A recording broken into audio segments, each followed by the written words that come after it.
Ley lines have been a contentious issue for decades.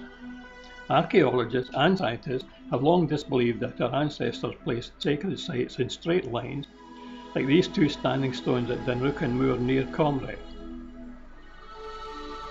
and stone circles. This 10-stone circle at Nate Castle near Crieff is a typical example. Castles were also included. This is Edinburgh Castle and Stirling Castle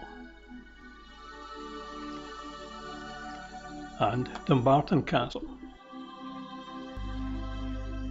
These are just a few of the ancient burial grounds of Perthshire, which are situated on crossing ley lines from these volcanic plugs. I have walked the leys shown in the box before I discovered them.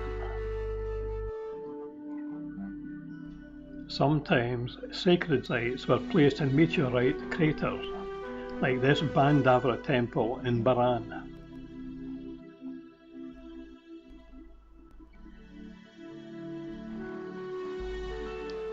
Two Irish round towers were also placed in a line with the volcanic plug of Ailsa Craig. This is Abernethy Round Tower near Perth.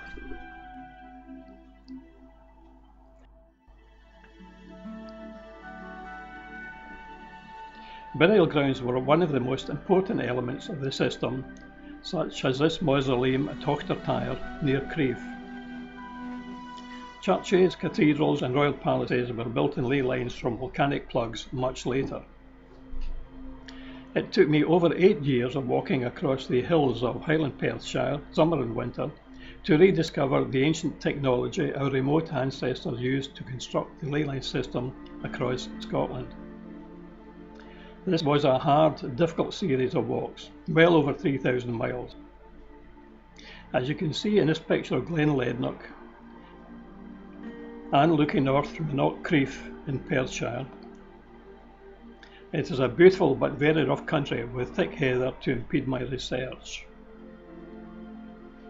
It is little wonder that our present science-based culture finds it so difficult to understand the concept of ley lines, as this immensely complex system, using completely natural energies, was harnessed by our ancestors using the most basic of tools, and furthermore, they could sense these same energies by using divining rods, an art despised by most scientists who do not realize that the divining rods are linked to the most sophisticated computer in the world, the human brain. The energy they use is completely natural from volcanic faults, plugs and dikes. In a later presentation I will show how royalty used the powerful energies from volcanic plugs which Stirling, Dumbarton and the Edinburgh castles sit upon. The most important sacred sites, like Iona Abbey, the birthplace of Christianity in Europe, were carefully placed between 2 and sometimes even 3 very powerful volcanic anomalies, which act like huge standing stones, to send streams of energy across the country. This knowledge is still being used by some secret societies.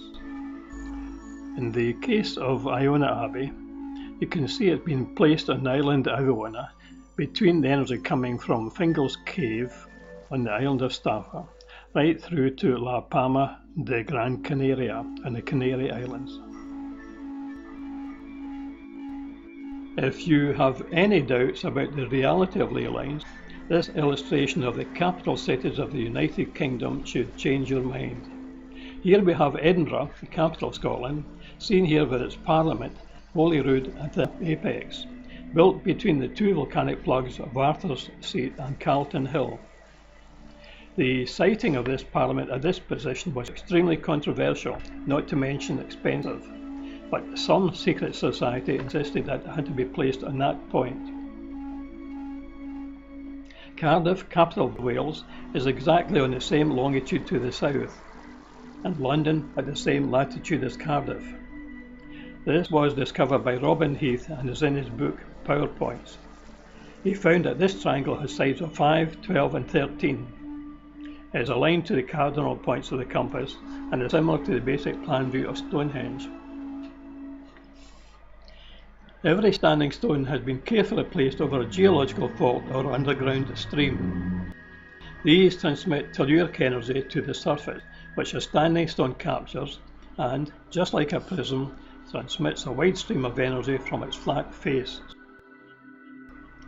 The wavelength from standing stones, as seen on the plan view on the ground, is about 2 to 3 meters, very similar to the energy from volcanic plugs, and crosses the country as a straight line, more correctly a stream, quite oblivious to the terrain. Each wave is a standing wave and does not oscillate from side to side. This is the most simple type of divining rod, a length of heavy-duty fence wire, or even wire coat hangers, about 14 inches long, with 5 inches bent over to form a handle. Handles can be made from lengths of wood dowel, and the ends can be made safe by covering them with roll plugs or sticky tape. To use these, hold just one in your prominent hand, as in this illustration, point slightly below the horizontal, and walk across the flat face of a standing stone, although you can find similar energies from your local electric substation or cell phone tower. These radiate out very similar waves, but they appear to be formed of alternating positive and negative signs, which can be found with your black or white divining rod. Paint one rod black to emphasize that you're looking for unhealthy energy, or if you're looking for healthy energy, use a divining rod painted white, or even hold something of the required color in your free hand. Command your divining rod to follow just one wave. You will probably find that the rod wavers slightly as it encounters each wave, which are very close together. As your divining rod turns away from the stone, follow it carefully, and you will find it making a sinuous path as in this illustration. Hold the handle as loosely as possible and keep moving. When you stop moving, the rod will stop as well. To begin with, you will find the movement is very weak, but after a short time, you will find that your ability will increase. It may help if you rub the rod briskly with your free hand. This is the volcanic island of Staffa.